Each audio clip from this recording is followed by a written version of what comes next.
dia tonga soa atao amin'ny fandaharana Jeanne Forest Santé aty Canada indray ianao ary faly miarahaba ny vehivavy rehetra tratry ny 8 marsa. Ny fandaharana izay asehoko anareo anio zany dia ny fanadihadiana ny boky izay nosoratan'ny Michelle Obama, Devenir Michelle Obama, izay nahazo ny best-seller eran'izao tontolo izao ny fanotana an'ity boky ity, satria dia mitantara zany ny vetsivetsipò sy ny fiainan'ny première dame des États-Unis tamin'izany andro izany zany izay nampitolagaga dia nampitolagaga tokoa ny zao tontolo izao ny hoe amin'ny fomba ahoana no nahafahan'ny olona ohatran'ny Michelle sy Barack Obama zany ho tafiditra ao anatin'izany atao hoe Maison Blanche izany. Ka tao anatin'ny boky izay nosoratany zany dia misy ny ataontsika hoe karazana fahatsoram-po tanteraka, izany hoe tena notantarainy daholo ny fomba fahitany izany ny fiainany hatramin'izy mbola kely hatramin'ny nidirany zany tao amin'ny Maison Blanche hoe amin'ny maha vadin'ny filoham-pirenena ny États-Unis azy.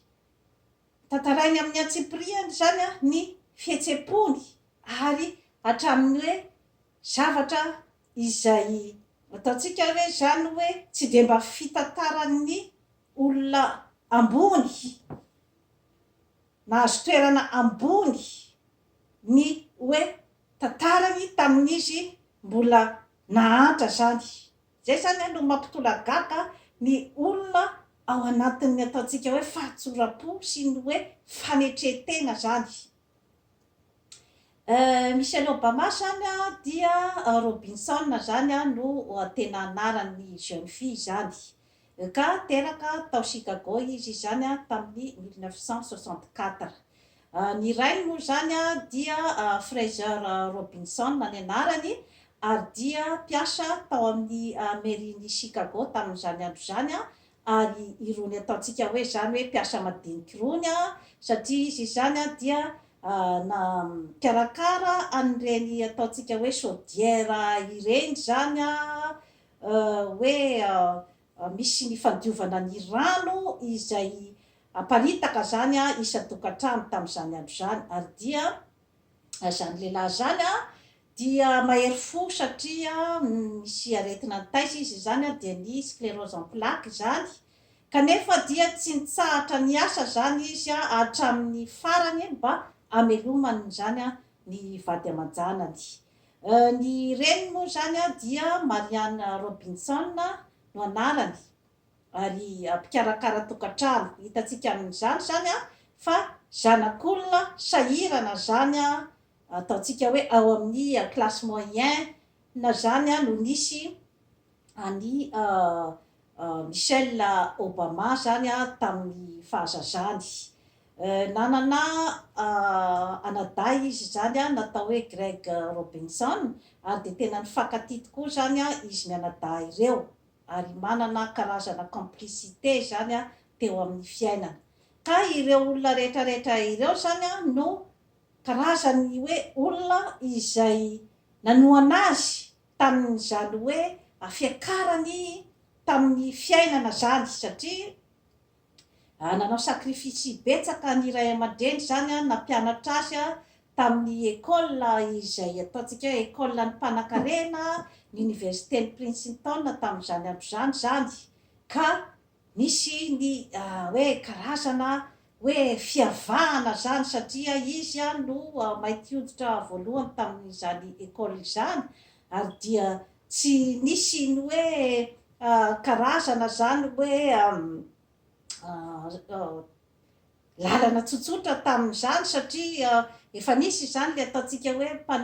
conseillère zany rehefa amin'ny orientation rehefa andeha amin'ny université, de naka conseillère izy zany de efa niteny tany ny conseillère hoe tsy profilanao ny ho tafiditra amin'izany université zany, de gaga izy zany hoe fa ahoana, kanefa Michelle Robinson zany tamin'izany andro zany de vehivavy manam-pahaizana na izy tany ampianarana ka nahagagasy zany ny filazana fa hoe tsy profilanao no tafiditra am'izany. Efa tamin'izany am'izany zany de efa hitahita soritra zany ny hoe karazana personnalité an'ilay vehivavy ny amin'ny hoe tsy manaiky lehibelana zany fa mandroso hatrany amin'ny zavatra zay tiana ho katsahana satria dia tao anatin'ny faniriany zany ny mba hianatra amin'ny université ohatran'ireny de tsy mijanona teo izy zany tamin'le fanampiampona satria mahay ozy izy ka nahoana no holazain'ity conseillera ity fa hoe tsy tokony ho tafiditra an'io dia mandeha izy nanatona zany karazana olona mpitondra tao amin'ny lycée nianarany tamin'izany andro zany dia mba niresaka tamin'ny lay olona izy zany olona akaikin'ny proviseur io zany hoe maninona raha mba toananao ny fidirako any amin'io université io fa miinteressé dia nanao taratasy zany io rangahy io nalefa tany amin'ny mpitondra ny université an'io Princeton io zany dia lasa fa vehivavy manam-pahaizana, vehivavy sérieuse ity candidaty ity ka dia mba magataka ny hoe famelanareo azy zany hiditra amin'ny université dia mivaly soa matsara tafiditra izy zany tao amin'ny université io. Maro dia maro ny zavatra niaina tao izay tantarainy zany ato amin'ny boky ato zany ny amin'ny hoe maso ny mpianatra zany hoe mpianatra zanak'olona ambony daholo ny amin'izany université zany ary hoe olona manandaza fotsy hoditra misy rery zany no natao nigagana hoe inona no ataon'ity olo ity ato ka efa manana ny heri-posy ny heritsaina zany sy ny fahavononana amin'ny fiainana ny olona ohatran'ireny dia nisedra izy zany ny zavatra rehetra izay nitranga tao satria ao ny rasisma ao ny karazana zany hoe koba sy ny sisa fa ny asa zany tao anatin'ny saina dia ny hoe tsy maintsy tafitako ity fianarana ity satria maro dia maro zany ny hoe zanak'olona ambony nianatra tao zay tsy de tena hoe manana ny niveau ilaina, zay tsy de tena miasa mafy, tsy de mianatra firy fa hoe amin'ny mahazanak'olona ambony azy zany no hanosehana azy ao amin'io karazana université io satria onany zany eo amin'ny ataontsika hoe zany hoe karazana personnalité ananan'ilay olona. Mitantara koa zany izy ato maro dia maro zany hoe sationany fiainany izay tantarainy ato zany satria izy zany dia hoe nipetraka tamin'ny quartier tamin'izany andro zany tambola kely izy zany dia nipetraka tamin'ny quartier ataontsika hoe Southside tany Chicago tamin'izany andro zany dia hoe multiculturel zany tamin'izy maternelle dia ny tantarainy tato zany ny hoe misy fotoana zany hoe misy test zany ampanaoviny les maîtresses zany any ampianarana ozy izy dia ohatrany hoe misy coréenne lehilahy kely coréenne zany zay zany ny hoe brillant indrindra tao ampianarana ozy izy dia misy afro-américaine métisse zany dia ireo zany no ohatrany hoe tena eritreretina zany ozy izy tamin'izany andro zany eritreretina zany fa hoe ireo zany no tafita amin'ny fiainana fa izay tsy mireusira ny test madinidinika tao ampianarana zany dia ohatran'ny olona efa considérena zany hoe olona tsy mitafita amin'ny fiainana kanefa nanaovan'ny Michel Robinson tamin'izany andro zany défi zany ny zavatra ohatran'izay nefa izy amin'io mbola zazakely 5 taona dia hoe nisy ny testana couleur zany hoe napetraky ny maîtresse dia hoe zay mahatafitany zany hoe rehefa tononona zany hoe ty ny couleur ohatran'izao dia miteny ny ankizy zany hoe mena dia fotsy dia orange dia ohatran'izay zany couleur rehetrarehetra mainty de le koreana kely sy le ana zany a sy le hoe ametisy kely zany a no natafitan'le izy de nahazo médaille zany. Michelle Obama zany a teo am'le hoe mainty zany a couleur mainty izy teo izy zany nagovitra fa tsy tadidiny. Iny zany a no mipetraka tao anatin'ny sainy satria tonga de ohatriny hoe nieliminer-n'le anina zany ny atitydan'le prof zany a ohatriny hoe tonga de mieliminer azy fa zaza tsy tafita amin'ny fiainana izy. Narary mihitsy ny andohany zany a de nody tany an-trano zany izy tamin'io zavatra io a de nanao répétition zany izy nandritry ny alina ray manontolo izy nanao répétition ny couleur rehetra de tsy navelany zany a raha tsy hainy zany a nanonona ny couleur rehetrarehetra noho ny apitsony iny zany de nanatona le maîtresse izy zany hoe mba te hamerina andriamandeha ozy izy ny fanadinanao ny momban'ny couleur de ozy izy le maîtresse hoe efa vita ny momban'iny fa efa hanao zavatra hafa tsika zao tena ny insiste zany izy tamin'io zay zany efa ahitanao zany taratra an'lay hoe toetoetry n'lay olona zany a rehefa lehibe izy ny insiste ozy izy tamin'io fotoana io hoe avereno ny fanadinanahy ny momba ny couleur fa atoroko anao fa capable de tsy namelany le maîtresse zany a raha tsy namerina ny hoe fanadinana anazy manokana zany de tafitany tsara zany ny couleur rehetrarehetra de nahazo an'le médaille kely izy zany de iny zany a ny karazana satisfaction nentiny ny alan'le sekoly ny hoe natafavoakany zany a ny zavatra izay hoe nampiaotra azy sationany zany a zay zavatra rehetrarehetra izay zany a ao amin'ny hoe karazana défi zany a ataon'ny olona iray a amin'ny fiainana. Izy zany a dia ny aina atao anatin'ny fitiavan'ny ray aman-dreny efa niresahako teto a ny atao hoe zava-dehibe ny fitiavan'ny ray aman-dreny satria tena hoe fianakaviana tsotsotra mihitsy zany a ny fianakavianan'ny voany kanefa dia nisy ny atao hoe fitiavana nisy ny fampirisiana izay hoe nataon'ny rainy zany a de ny hoe tsy maintsy miasa mafy ianao amin'ny fiainana vao zay vao tafita amin'ny fiainana. Misy ihany koa zany a ny hoe fampirisiana nataon'ny reniny de ny hoe mahaisa milaza ny zavatra izay ao anatin'ny sainao. Il faut s'exprimer, il faut savoir s'exprimer ozy izy ny reniny fa satria raha ohatra ianao ka tsy mahay milaza ny hevitrao tsy mahay milaza ny etaetaponao a dia olon-dresy foana ianao a amin'ny fiainana olona ambakaina foana amin'ny fiainana. Zava-dehibe zany a ny fananany an'ireo karazan'olona ireo zany ireo ray aman-drenin'ireo tamin'ny fiainany ary dia nanoana azy hatrany amin'ny maison blanche tamin'izy première dame zany a io reniny io satria dia izy no nitaiza an'ireo zanany vavy ireo zany a Isacha sy Maria tao amin'ny maison blanche satria ny hoe toeran'ny vadin'ny président de la république izy zany a dia karazana ihany koa zany a hoe profession ihany koa satria dia nialany zany a ny asa mahavokaty azy a rehefa tafiditra président de la république ny États-Unis zany a andriamatoa Barack Obama vadiny. Zay zany a ny hoe ambangovangony fa sahala amin'ny vehivavy rehetrarehetra izy dia ny aina ny atao hoe fitiavana zany hoe rehefa navita fianarana izy zany nianatra tamin'ny université-ny Princeton sy ny université-ny Harvard izy zany a nanao ny taranja droit zany dia tonga de niasa zany a tamina toerana tena manam-boninahitra prestigieuse be zany a tao Chicago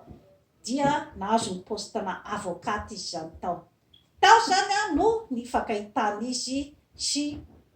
andriamatoa Barack Obama tamin'izany fotoana izany. Barack Obama zany a dia ilay hoe mpianatra stagiaire ho avocat zany ka izy efa olona miasa ka tsy de fahita loatra moa zany a izay profily izay matetika fa matetika ohatra hoe le lehilahy no efa mipetraka amin'ny toerana iray teo zany a dia mitsiry zany a ny hoe fifankatiavana de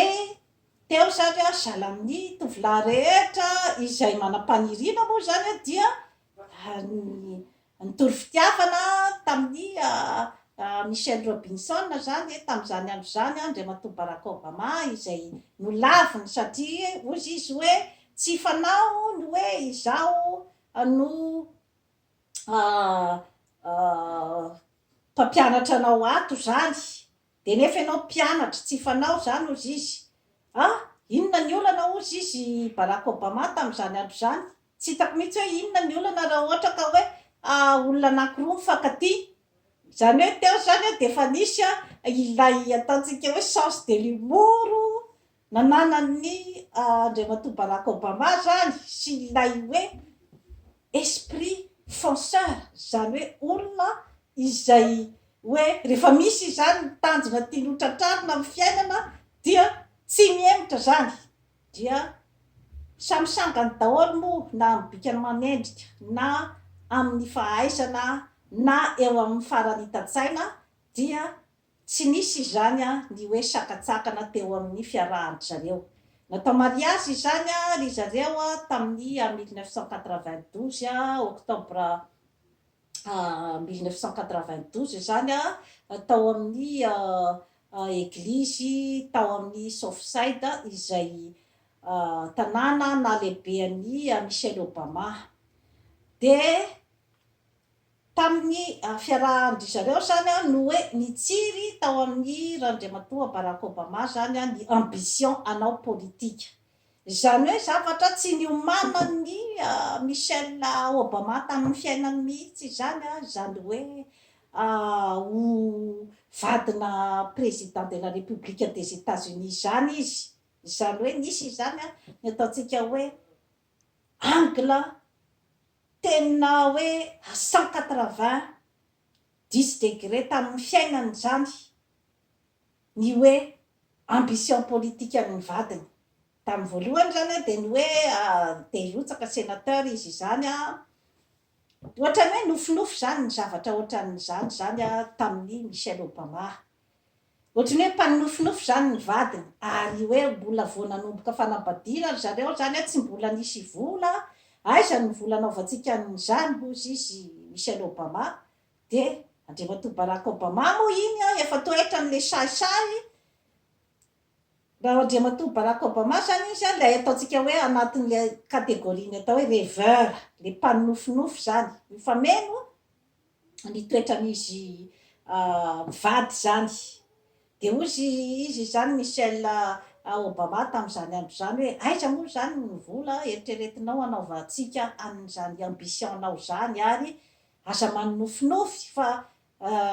ianao itsika mainty hoditra ahoana ny foncena amina zavatra ohatran'izany dia namaly moa zany comme d'habitude amin'ny fombafombany amin'ny optimisme zany i Barack Obama hoe ho hitanao tsara fa hanoratra boky momba ny biografiako dia ho hitanao fa ahazo vola betsika amin'io de mbola ohatrany hoe mpanofinofy foana zany no eritreritry Michelle Obama zany amin'io vadiny io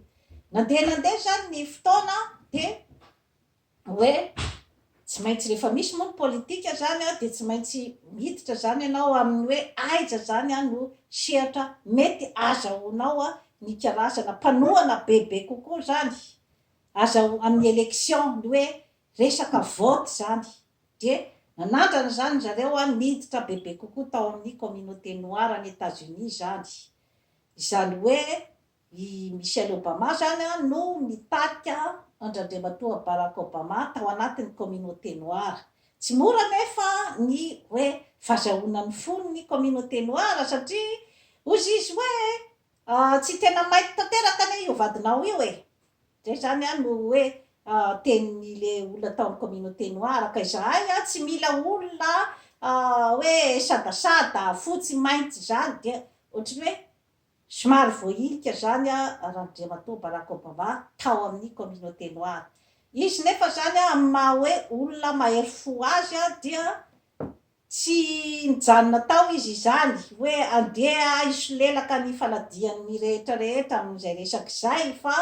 hoe misy zavatra mila tsaraina zany a ny fiainako ny stratégie sy ny sisa sy ny sisa dia nisitaka kely izy zany a tamin'ilay communauté dia namonjy izy zany a ny hoe communauté ny fotsioditra satria tsara mariana fa ny mamany Barack Obama de amerikanina fotsioditra ary ny papany zany a no mainty hoditra afrikanina mainty hoditra zany ka zay zany a no nahatonga anazy a amin'ny hoe métisy ary anisy fotoana izy zany a hoe nisaraka ny ray aman-dreniny a no tany Afrika ny rainy a de monoparental zany ny reny dia nahita lehilahy hafa zany indonésianina io lehilahy io a dia niterahany ny anabaviny Barack Obama zany a de nisy fotoana zany zareo a na de tany Indonezia nanaraka ny vadiny zany lay ramatoa renin'ny Barack Obama de Barack Obama zany a amin'ny hoe mba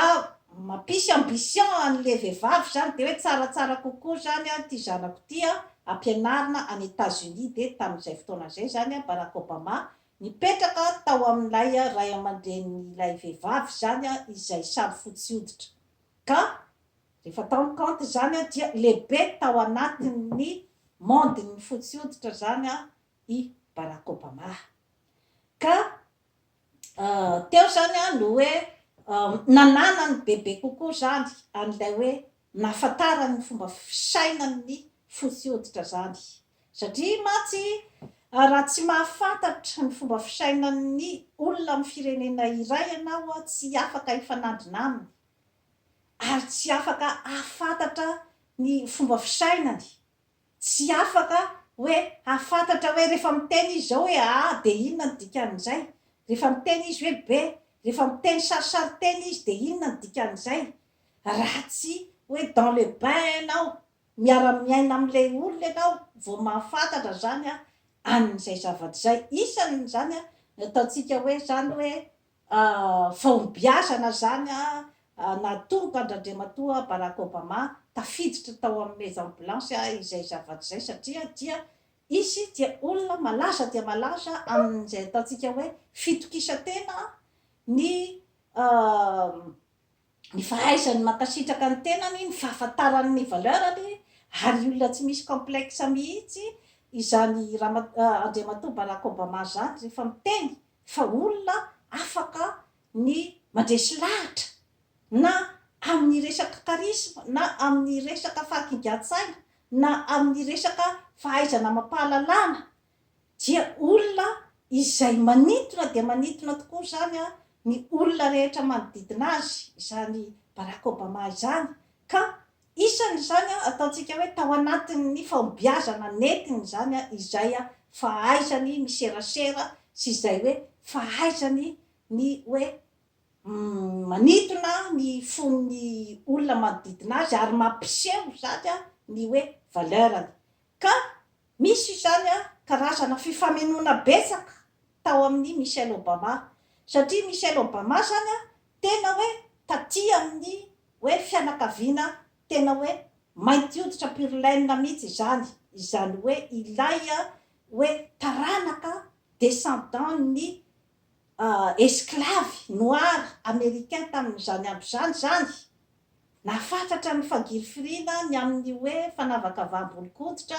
nahafantatra ny hoe fangirifirina amin'izany ataontsika hoe fiainan'ny mainty hoditra izany ka misy izany a fifamenona betsaka satria ozy izy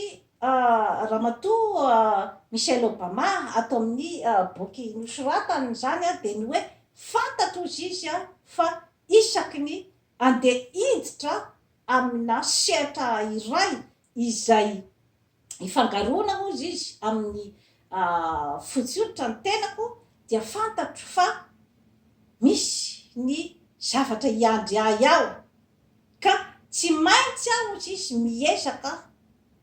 3 fois 4 fois 10 fois plus ozy izy raha oharina zany a amin'ireo fotsy hoditra ireo ary tsy maintsy miezaka mampiseho ny valeurako zay zany a dia efa karazana personnalité goavana de goavana zay satria raha ny fitantarany ato zany a dia nandalo ny karazana koba, nandalo ny karazana intimidation maro dia maro izy zany a tamin'izany hoe nahatonga azy nanoratra n'ity boky ty hoe devenir Michelle Obama satria tsy mora ny lalana, tsy mora ny lalana fa satria tantarainy ato daholo ary mahafinaritra mihitsy zany a ny hoe fananany ny fanetretena hoe tanatina chambre anankiray izy sy ny anadany no natory ka hoe amin'ny aty amin'ny Amérique du Nord ny zavatra ohatran'izany a dia hoe normalement zany tokony samy manana ny chambre ny ankizy fa efa hoe signe na hoe tsy fananana zany a zay hoe ankizy anankiroa miaraka chambre zay nefa tsy nahamenatra azy, tsy nahamenatra azy mihitsy ny fitantarany zavatra ohatran'izany a ny sy ny hoe ny fitantarany ny fidirany an'izany hoe Maison Blanche izany zay nodetaieny amin'ny atsipriany mihitsy ny hoe sahala miditra ozy izy amina hôtel de luxe zany Maison Blanche izany fa zany hoe ianao rery zany a no locataire ao ozy izy ary tantarainy amin'ny atsipriany ny fifankahitany tamin'ireny hoe personnage goavana de goavana eran-tany ireny satria dia tsisy nanam-po zany a fa de lany soamatsara zany a ho président de la République any États-Unis zany a andriamatoa Barack Obama tamin'ny 2009 ka hatramin'ny 2017 zany a no nipetrahany tao amin'ny Maison Blanche sy nitondrany any États-Unis ka dia nantantara amin'ny atsipriany zany ny hoe fihetseapony ampahsorana tanteraka izay hoe tena vitsy dia vitsy zany ny hoe olona izay tafita amin'ny toerana anankiray no mitantara ny hoe karazana zany hoe fihetseapony ny fatahorany ny tebotebony raha vao hiditra sehatra anankiray raha vao hifanena amina hoe olona personnalité goavana hiditra ato amin'ny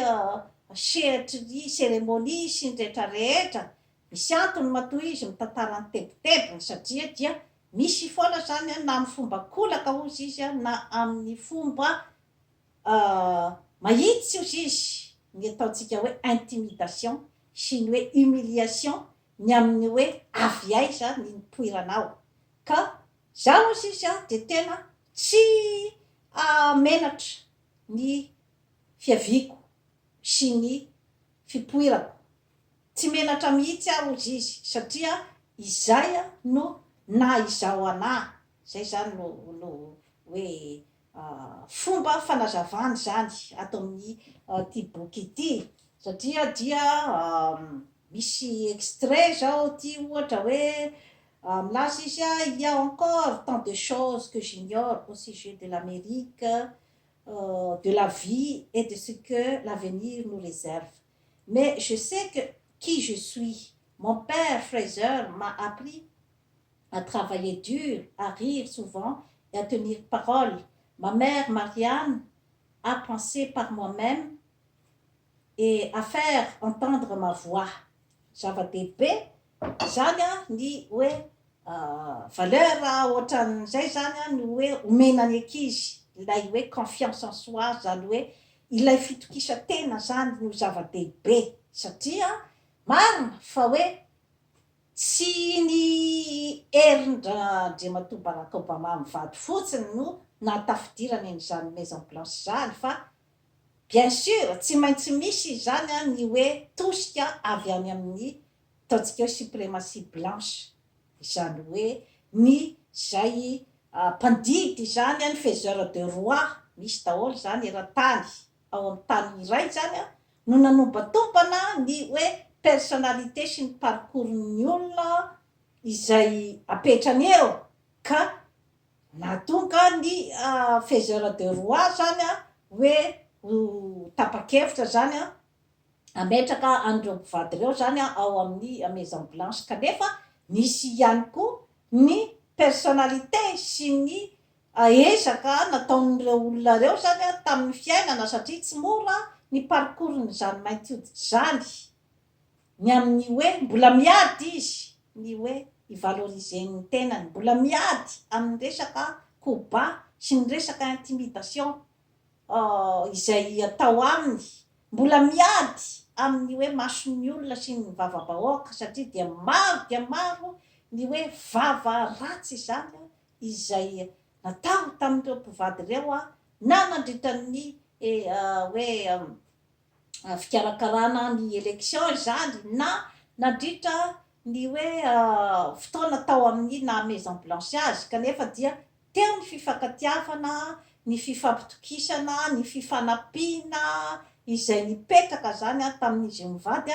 ary indrindrandrindra zany de le ataontsika hoe valeur amin'ny maha-olombelona zany ireo zany no ataontsika hoe ary mangeza be netin'ireo mpivady ireo satria dia ireo ihany no hoe mpivady nandalo ny maison blanche io zany ka tsy nisy ny scandale na teo amin'ny resaka hoe fijangajangana zany na teo amin'ny hoe resaka hoe fifanajany mpivady ireo ihany no tsy nahitana halatra ireo ihany no hoe tena ny resaka hoe administration sy ny anina rehetrarehetra zany dia tsy nahitana zavatra hotsikeraina ny momba azy fa maro aloha ny hoe zavatra hoe pitsopitsony tsy tonga lafatra tamin'ny fitondran'andriamatoa Barack Obama maro ny kritika fa azo lazaina zany ireo olona reo fa nanao ny ain-tsy ho zavatra zany ny hoe hitondra ny anaran'ny mainty hoditra zany tamin'io fitondrana ny Etats-Unis io satria de voalazan'ny ramatoa Michelle Obama ny hoe natany amin'ny université ozy izy dia tsy nitenako hoe Michelle Robinson no netiko tao fa hoe ny mirepresente ny mainty zany no nataoko tao de mila miezaka zany amin'ny zavatra rehetrarehetra ozy izy mila miezaka na eo amin'ny fianarana na eo amin'ny fitondran-tena satria raha vao misy zavatra kely ozy izy zany na scandale kely na erreur kely dia efa lay fahamatisanao zay ny volokoditrao no tonontonona ka zavatra tena zavatra marina daholo zany c'est qu'elle dit tout haut ce que tous les noirs pensent tout bas ozy izy ny fitenenana ny zavatra zay lazainy ao dia ny zavatra iainan'ny mainty hoditra zany amin'ny fiainana andavanandro ka tena nanaitra de nanaitra mihitsy zany ilay karazana sincérité satria matetika matsy betsaka koa ny mainty hoditra rehefa tafita dia tsy te halala intsony zany ny izay hoe avy aiza moa zany ny poiranao ary tsy te halala intsony ny hoe mainty hoditra mitovy aminao tsy te halala intsony fa de ohatrany hoe mieritreritra ny tenanao zany betsaka ny fotsy hoditra manao toetra ohatra ny mainty hoditra ny manao toetra ohatran'izay ka mahatonga